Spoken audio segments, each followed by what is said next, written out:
السلام علیکم، شام بخیر۔ شکاریات سیریز میں جو کہانی میں آپ کے لیے لے کر آئی ہوں اس کا عنوان ہے ٹانڈا کیمپ، اور اس کے مصنف ہیں خان صاحب جمشید بٹ۔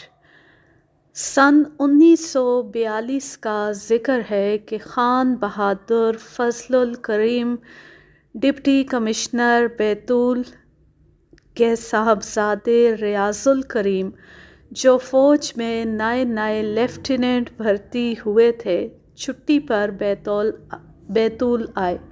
خان بہادر نے خواہش کی کہ میں انہیں ایک شیر کا شکار کراؤں۔ میں نے حامی بھر لی اور کہا کہ آپ ان کو پرسوں میرے ساتھ بھجوا دیں۔ جب مقررہ دن آیا تو میں ریاض صاحب، نواب فیض محمد خان صاحب اور خانسامہ وغیرہ کو لے کر ٹانڈا کیمپ روانہ ہو گیا۔ خان بہادر صاحب نے بڑی گرمجوشی سے ہمیں الوداع کہا اور کئی نصیحتیں کی۔ اپنے شکار کے پرانے تجربات سنائے کہ یوں کرنا اور ہوشیار رہنا۔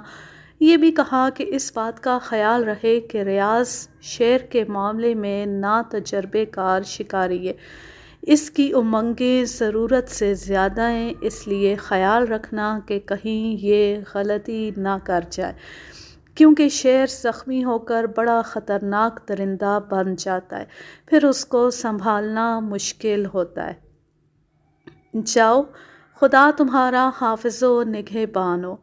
اور آپ لوگ خوشی خوشی شیر مارنے کے بعد واپس آئیں۔ ہم لوگ 3 بجے کے قریب بیتول سے روانہ ہوئے اور شام کو 6 اور 7 کے درمیان ٹانڈا کیمپ پہنچے۔ ٹانڈا کیمپ سے ابھی 1 میل دور تھے کہ سورج غروب ہونے لگا۔ دن بھر کی گرمی کے بعد اب فضا میں خنکی ہونے لگی تھی۔ جنگلی جانور اپنی خوراک کی تلاش میں جنگل میں ادھر ادھر گھومنے لگے تھے۔ تقریباً 200-250 گز دور ایک چھوٹی سی پہاڑی پر ایک جنگلی ہرن دکھائی دیا۔ اس کو چوسنگا کہتے ہیں کیونکہ اس کے 2 سینگ آنکھوں کے پیچھے اور 2 کانوں کے درمیان ہوتے ہیں۔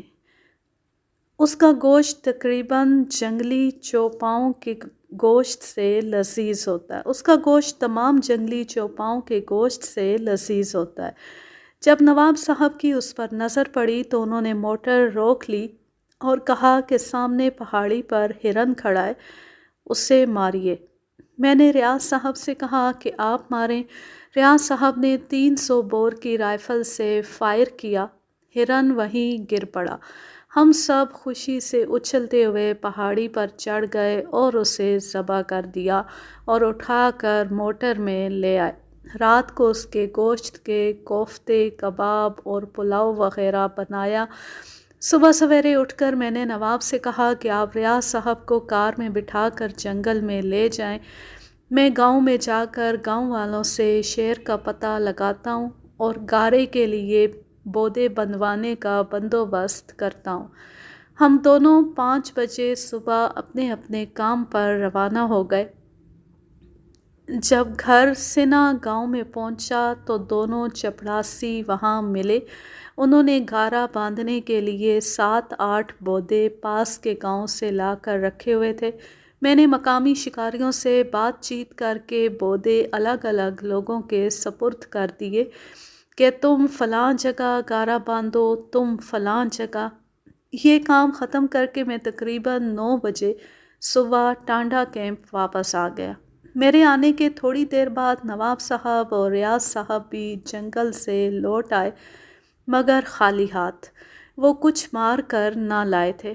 میں نے پوچھا کہ آپ کو کوئی جانور نہیں ملا تو نواب صاحب بولے کہ ریاض صاحب نے 2 موروں پر فائر کیا تھا، ان کے بہت سے پر گر گئے مگر وہ زخمی ہو کر بھاگ گئے۔ اس کے بعد ایک سانبر ملا، اس کو بھی ریاض صاحب نے سینے میں گولی ماری مگر وہ بھی زخمی ہو کر بھاگا اور بڑی دور چلا گیا۔ میں نے نواب صاحب سے کہا، نواب صاحب آپ تو پرانے شکاری ہیں، آپ نے بھی ریاض صاحب کو یہ نہیں بتایا کہ جانور کو کہاں گولی ماری جاتی ہے؟ آپ کے کہنے کے مطابق نشانے ان کے صحیح لگے تھے، مگر اصلی جگہ گولی نہ لگنے سے جانور زخمی ہو کر بھاگ گئے۔ اب ریاض صاحب کو میں جیپ میں شکار کھلانے لے جاؤں گا، پھر دیکھیے جانور کیسے زخمی ہو کر چلا جاتا ہے۔ دوسری صبح میں ریاض صاحب کو جیپ میں بٹھا کر شکار کھیلنے لے گیا۔ کیمپ سے نکلتی تھوڑی دور ایک مور نظر آیا۔ میں نے ریاض صاحب سے کہا، آپ 12 بور بندوق میں 4 نمبر چھرا ڈال لیجئے۔ جب میں مور کے نزدیک جا کر جیپ کھڑی کر دوں تو آپ مور کے سر کی کلخی کا نشانہ لے کر فائر کریں۔ ریاض صاحب بولے کہ آپ کلخی کا نشانہ لینے کو کہہ رہے ہیں؟ اول تو چھرے اوپر نکل جائیں گے اور پھر اس کا سر بہت چھوٹا ہوتا ہے۔ میں نے کہا، آپ اس کی فکر نہ کریں اور کہنے کے مطابق فائر کریں۔ اتنے میں جیپ مور کے قریب پہنچ گئی۔ میں نے اسے روکا اور ریاض صاحب نے فائر کر دیا۔ مور وہیں گر پڑا اور تڑپا تک بھی نہیں۔ ہم دونوں نے اسے ذبح کیا۔ آگے بڑھے تو ایک اور مور نظر آیا۔ ریاض صاحب نے اسی طرح فائر کیا اور دوسرا مور بھی وہیں گر پڑا۔ ریاض صاحب کو پتہ لگ گیا کہ ہر ایک پرندے کے سر کا نشانہ لے کر فائر کرنا چاہیے۔ ہم اور آگے بڑھے تو ایک بڑے بڑے سینگوں والا سانبر پہاڑی کے اوپر کھڑا نظر آیا۔ میں نے سانبر سے 150 گز کے قریب جیپ کھڑی کر دی اور ریاض صاحب سے کہا کہ رائفل کی گولی آپ سانبر کے شانے پر ماریں۔ ریاض صاحب نے میرے کہنے کے مطابق سانبر کے نشانے پر گولی ماری۔ گولی لگتی سانبر وہیں گر پڑا۔ ہم نے سانبر کو ذبح کر کے وہیں چھوڑ دیا، اس لیے کہ سانبر کو پہاڑیوں سے نیچے کھینچ کر لانے اور جیپ میں سوار کرنے کے لیے 5-6 آدمیوں کی ضرورت ہوتی ہے۔ وہاں سے کیمپ واپس آئے اور بیل گاڑی اور آدمیوں کو بھیجا کہ وہ جا کر سانبر اٹھا لائیں۔ تیسرے دن ہم کو خبر ملی کہ چوپھائی جامن میں جو پودا باندھا گیا تھا اسے شیر نے گارا کر دیا۔ یہ جگہ ہانکے کے لیے اچھی نہ تھی، اس لیے یہ طے ہوا کہ شام 4 بجے ہم لوگ ایک چارپائی اور رسے اور چند آدمی لے کر جیپ کے ذریعے موقع پر جائیں، مچان تیار کریں اور 9 بجے رات تک وہاں بیٹھیں، کیونکہ شیر عموماً دن ڈھلنے کے بعد 8 سے 9 بجے رات تک ضرور گارے پر آ جاتا ہے۔ میں، ریاض صاحب، نواب صاحب اور سروٹ صاحب 2 کلیوں کے ہمراہ 4 بجے روانہ ہو گئے۔ جیپ کو ہم نے گارے سے آدھے میل دور ہی کھڑا کر دیا اور سب سامان اٹھا کر پیدل روانہ ہوئے۔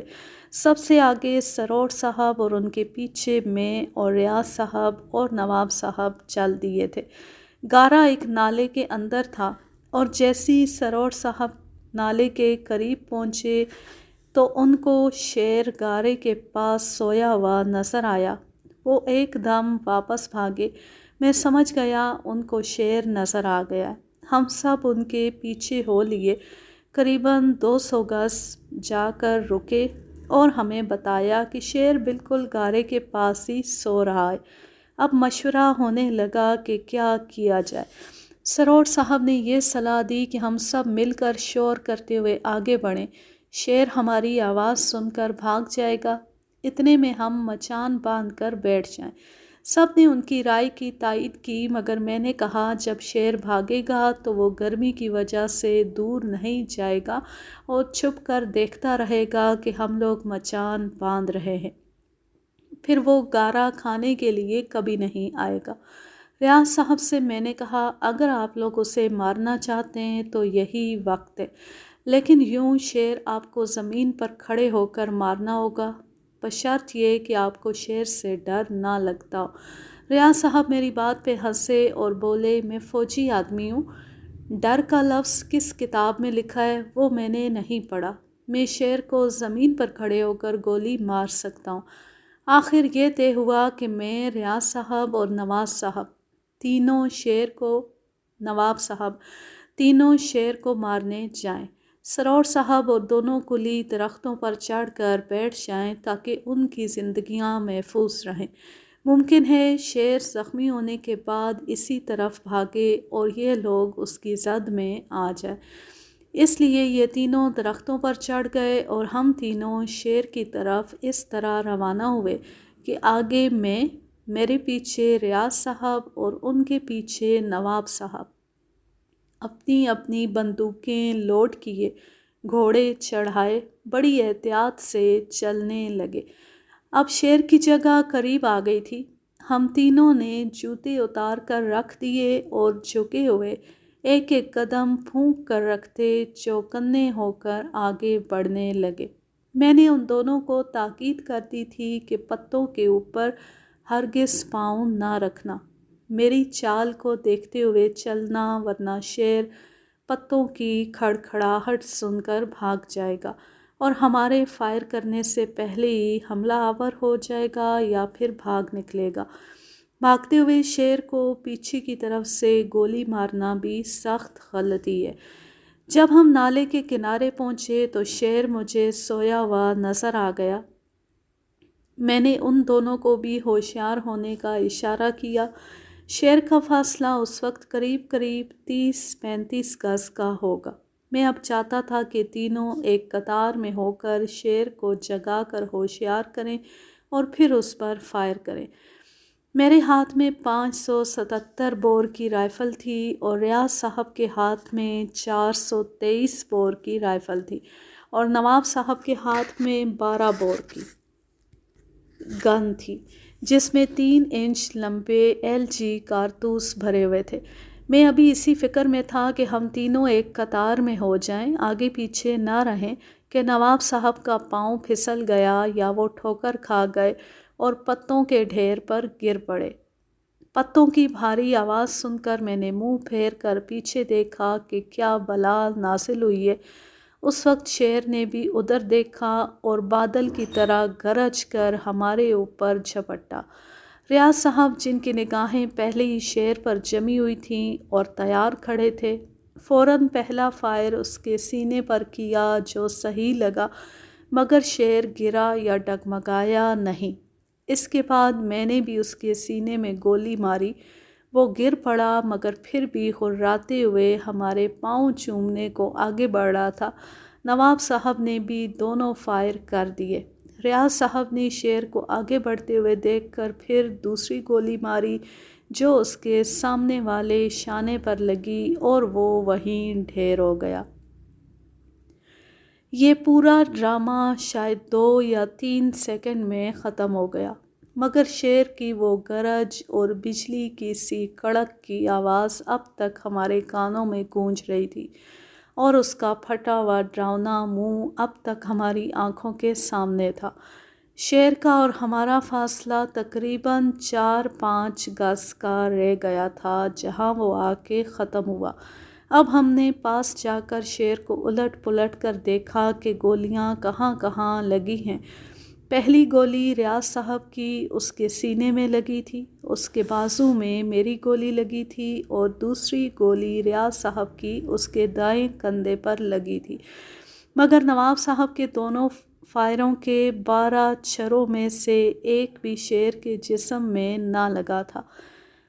میں نے کہا، آج تک آپ تقریباً 15 شیر مار چکے ہیں، مگر آج کیا ماجرا ہے کہ ایک بھی چھرا شیر کے جسم میں نہیں لگا؟ نواب صاحب بولے، خان صاحب، میں نے جتنے شیر مارے وہ سب مچان سے مارے، کبھی دن کو اور کبھی رات کو۔ چپ چاپ رہتے ہوئے شیر آیا اور ہم نے گولی مار دی۔